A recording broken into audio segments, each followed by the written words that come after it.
Hello everybody and welcome to our CSI group project video. We are August 2012 group 2 and our concept for this video, our series of videos, is the next big thing, and the theme we're going to be using is comic book.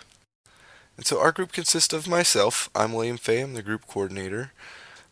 Our next member is Horatio Farad. He is our alternate coordinator and also just a fellow group member.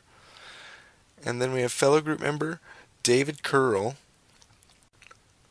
and Jod Dowling, Suzanne Detris,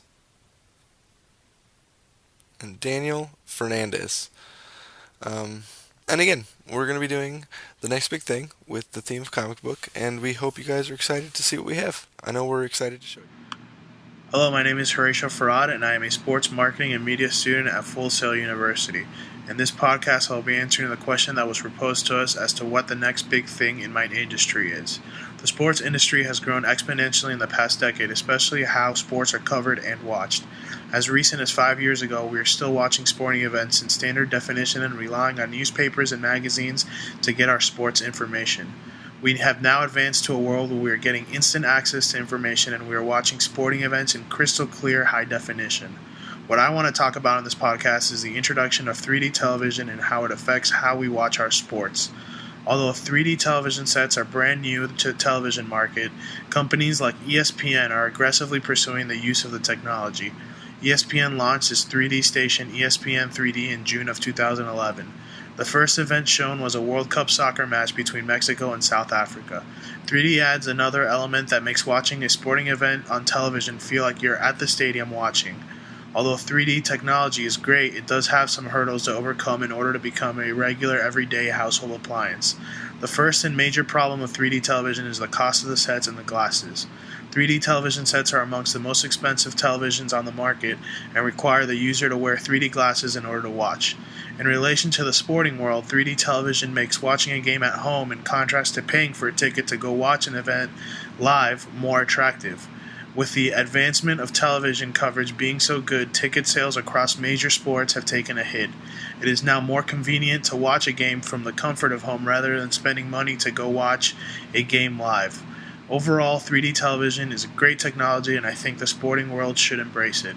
It will allow us to feel like we're a part of the sporting event, even if you live across the world from where the event is happening.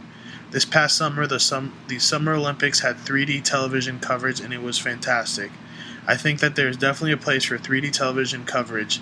I'm just hoping the prices drop a little bit so I can afford one myself.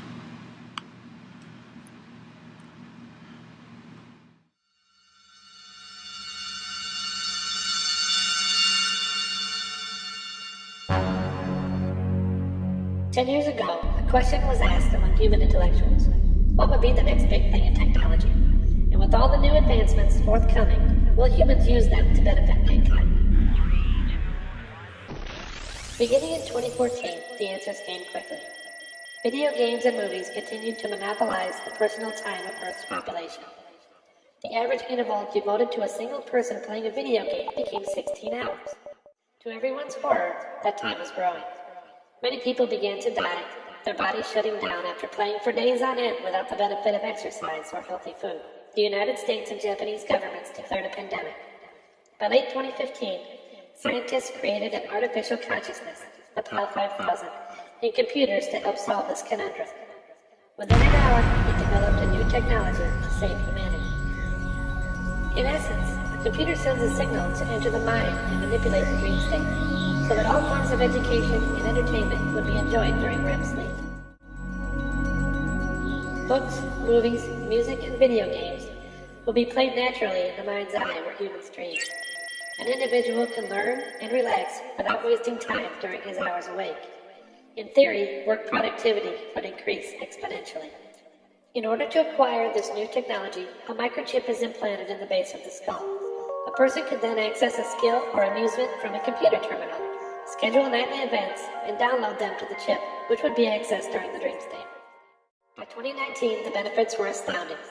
The combined IQ score of the entire population of North America rose to 130, and alcoholism and smoking dropped significantly.